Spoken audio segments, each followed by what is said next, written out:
Hey, what's up? What's going on? It's your girl Mary Jane. Please like, subscribe to my YouTube channel. Please share the video. It'd be greatly appreciated from the bottom of my heart, my peeps, my peoples. Please comment, please share. It'd be greatly appreciated. So let's get into it. Invite Only Cabo, Season 1, Episode 8, the finale. It's over. It's done. So this is my suggestion if anyone's watching. I would like for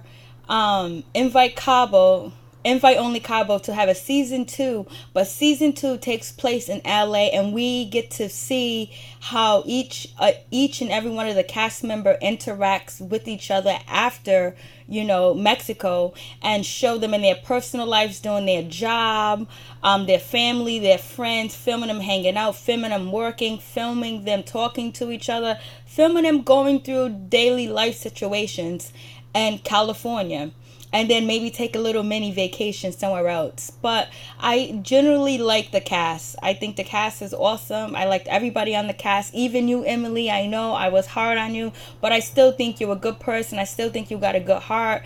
I liked everybody on the cast. Jermaine was just like mad cool. I mean, down to earth. He's the type of person you want to have in your life. You want to be your friend. Bianca's cool. Kamani's cool. She's real. Agul's a nice person. He has a nice heart, but he likes the ladies. And Malaku, he's down to earth, he's cool, he's rational too, like Jermaine. Larry's cool, he takes care of his friends, he supports his friends, he's a nice guy.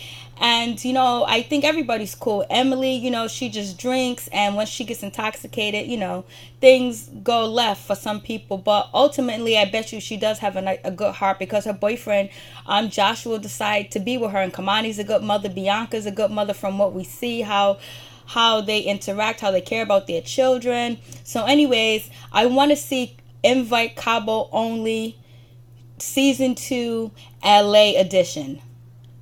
Invite LA edition, please.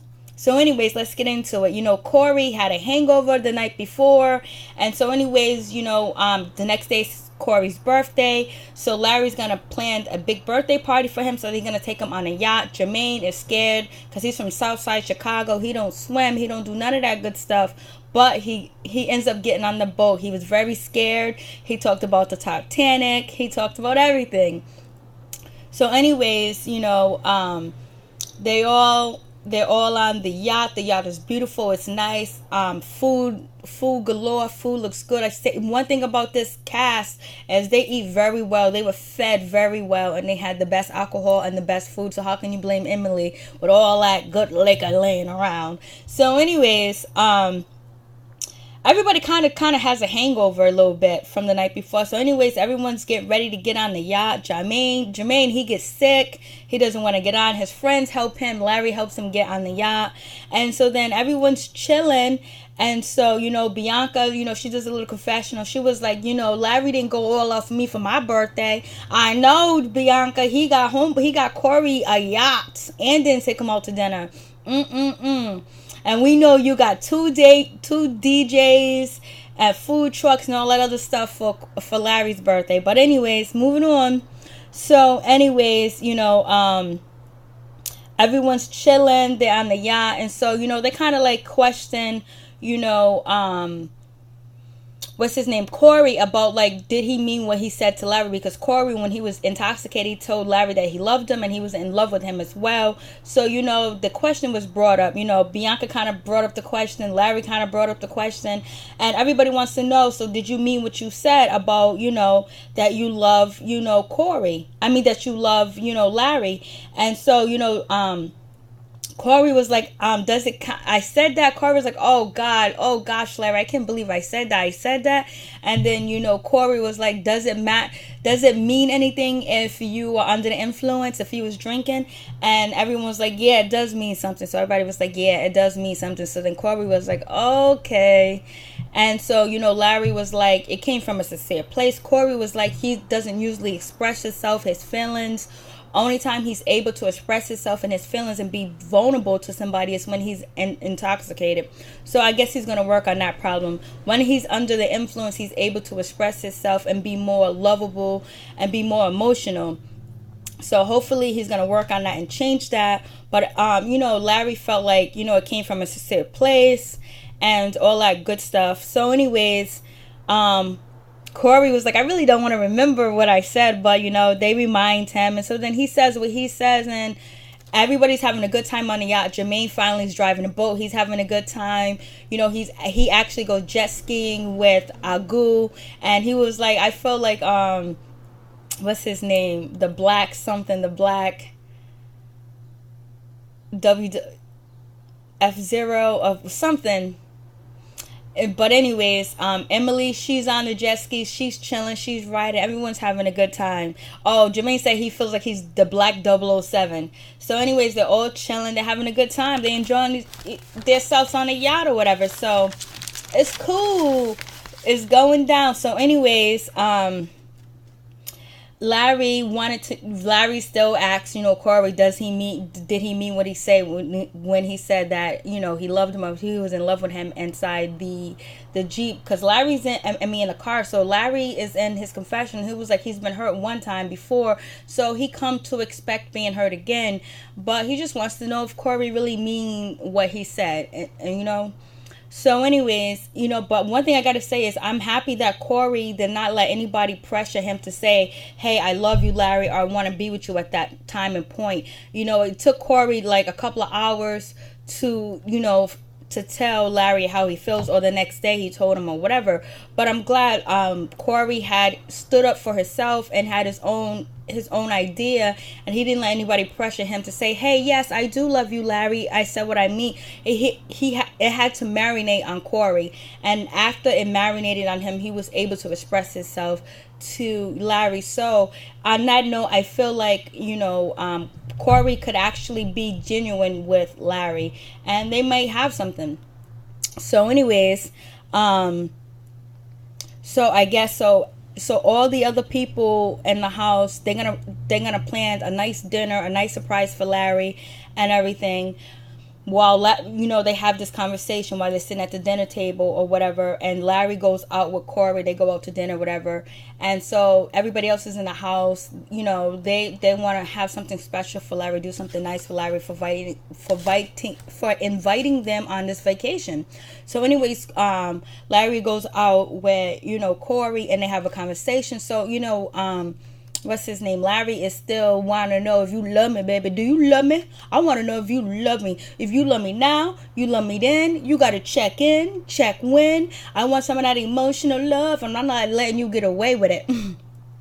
So then Corey finally says that he does love, Larry, and he's gonna work on saying it more often, but he's just not an emotional, and he's not a vulnerable person as well. He has thick skin, tough skin, and that could come from anything, because we don't know Corey's life, we don't know where he come from, so it could be some issues why he doesn't like to express his feelings for someone, so we don't know.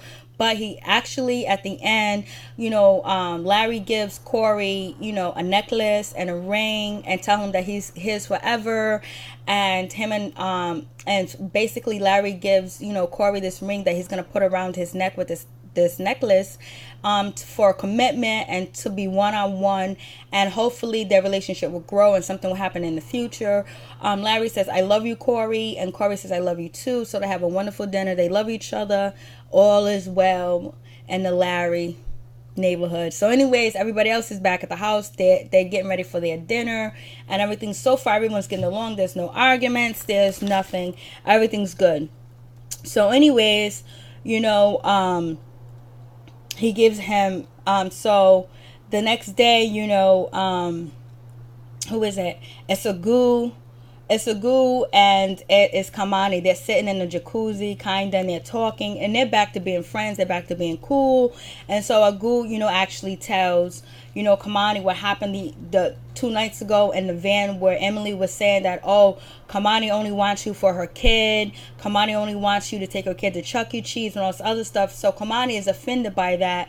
And so anyways, Kamani feels like very disrespected and feels like that was wrong for Emily to talk about her kid like that. She shouldn't bring her kid in the situation. So then the next day, Bianca and Kamani are in the kitchen chilling, talking, and then Emily walks in, and Emily talks about that, the old Emily's dying, is dead, she's going to get rid of her demons, she's going to work on herself. And so that's when Kamani jumps in. It's like, hold up, wait a minute, let's talk, because you crossed the line, you disrespect me, you disrespect my kid, you talked about my child.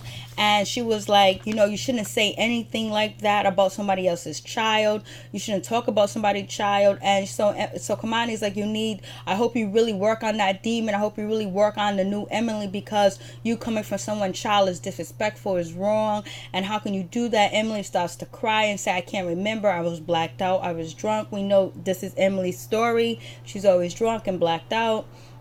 So then Emily actually kind of like cries, and she goes, if I can even remember what I said, I would feel so horrible. Jermaine, Malaku, and Agul are in the living room like, here comes the bitch fest. They're over bickering over nothing. The other one's trying to do each other, and they're just in there laughing like, here we go again. So, but I think, Agul kind of enjoys this. On a low, because he got two women fighting over him, and they're both not ugly women. Kamani's beautiful, Emily's beautiful in her own special way. And so anyways, Emily starts to cry, and she goes, I feel worse. If I can even remember what I said, I will feel awful. I feel terrible. And she's just like, I got to work on myself. I'm not going to be drinking. I'm not going to do this. I'm not going to do that. I got my life to worry about when I get back home. And I really feel bad about this, Kamani. Please forgive me. So to me, I felt like Emily, even though Emily said that she blacked out and she doesn't remember, I really feel that Emily's apology was genuine. So they ended on a good note. Kamani forgives her. Kamani is kind of like a forgiving person, because she kind of like forgive Emily a lot of things, and she even forgave Agul, and her and Agul got close and everything. So they're getting ready for the dinner, and they end up so the guys go in the kitchen, get the women, they go shopping. Agul buys Kamani a necklace with her birthstone or whatever.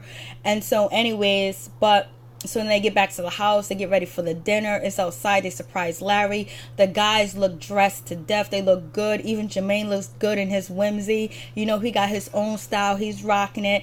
And Malaku, I liked what he had on. He looked like a king in his outfit. And Bianca, girlfriend, you look good. And what's her name? Kamani, with that dress on and that body she looked good. Emily looked good with her silver and black on. Agul looked good. He was dressed to death. I can see why you ladies are fighting over him. And also Larry, he looked good with his like silk flowery shirt under his jacket. He was killing it.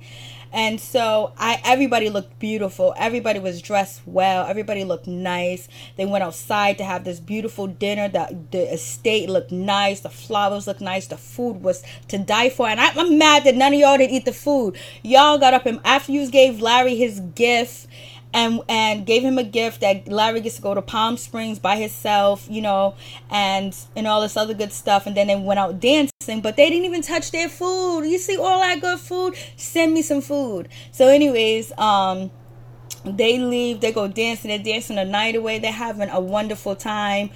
Corey leaves. Corey looks sad. What is his name? Larry looks sad as well.